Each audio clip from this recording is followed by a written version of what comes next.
சொந்தக்காரர்கள் நாம் மட்டும்தான் சொந்தக்காரன் சொல்ல முடியும். ஏன்னா நாம் தொப்புள் கொடி உறவுக்காரர், நாம் சொந்தக்காரர், நம் சொந்தங்கள் இந்த நாட்டை ஆள வேண்டும். அதற்கு நாம் என்ன செய்ய வேண்டும்? கல்வியும் வேளாண்மையும் எனது பொருண்மைய கட்டுமானத்திற்கு அடித்தளமானது, தன் நிறைவான பொருளாதார வாழ்வுக்கு ஆதாரமானது.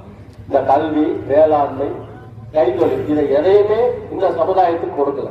இத்தனை ஆண்டு காலம் சுதந்திரம் அடைந்து 1947 சுதந்திரம் அடைந்த இந்த நாடு பெரும்பான்மையாக வாழ்ந்து கொண்டிருக்கின்ற இந்த வன்னிய மக்களை, குடியான மக்களை முன்னேற்றாமல் இவர்கள் கையிலே குடியை கொடுத்து கெடுத்துக் கொண்டிருக்கின்ற இந்த திராவிட கட்சி, குறிப்பிட்டு சொல்ல போனால் இந்த திமுக என்கின்ற இந்த திராவிட கட்சி, திமுக என்கின்ற தெலுங்கருடைய கட்சி, இவன் அங்கேயே தமிழ்நாட்டுக்கு சொந்தக்காரன் கிடையாது.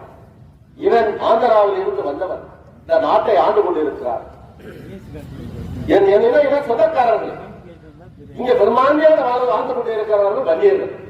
இந்த நாட்டிலே பெரும்பான்மையான ஜாதி வன்னியர்கள். நான் ஒரு குறிப்பிட்ட ஒரு இதை மட்டும் கேட்கிறேன். நெடுங்கல் கிராமம் என் சொந்த கிராமம், என் சொந்தக்காரன் கிராமம் தான்.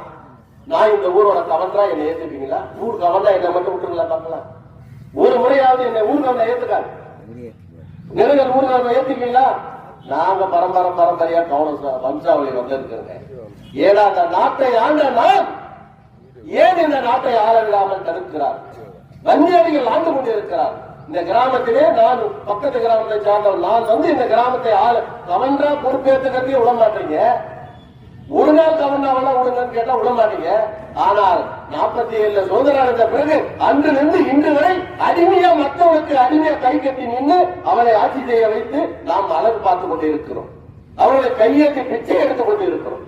நாம 70 கேட்கணும். நாம் யார் 70 அவரோட கேட்கணும். நாம 70 கொடுக்கணும். நாம் கொடுக்கிற இடத்திற்கு வரணும். அப்படின்னா நாம் என்ன செய்யணும்? வன்னியர் என்ற உணர்வோடு நாம் ஒன்றுபட வேண்டும். இந்த சமுதாயத்தை ஒன்றுபடுத்த வேண்டும்.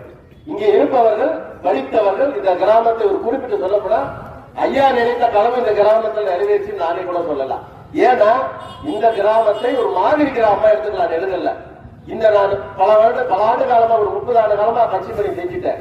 நம்ம காவேரிப்பட்டின ஒன்றியத்துல இந்த கிராமம் போல் எல்லா கிராமமும் வளர்ந்து விட்டால் ஐயா நினைத்த கனவு நிறைவேறும். எப்படி சொல்றேன்னா, ஐயா வாங்கி கொடுத்த இடஒதுக்கீட்டுனாலும் சரி, இல்ல அவர்களுடைய தகுதியினாலும் சரி, இந்த கிராமத்திலே டாக்டர் இருக்கிறார், என்ஜினியர் இருக்கிறார், தலைமை ஆசிரியர் இருக்கிறார், ஆசிரியர் இருக்கிறார், ஜட்ஜி இருக்கிறார், அனைத்து துறை பாரஸ்ட் அதிகாரி, அனைத்து அதிகாரிகளும் அரசு அதிகாரிகளா இருந்து எல்லா இந்த கிராமத்தில் இருக்கிறார். இது போன்று எல்லா கிராமமும் வர வேண்டும். இது போன்று எல்லா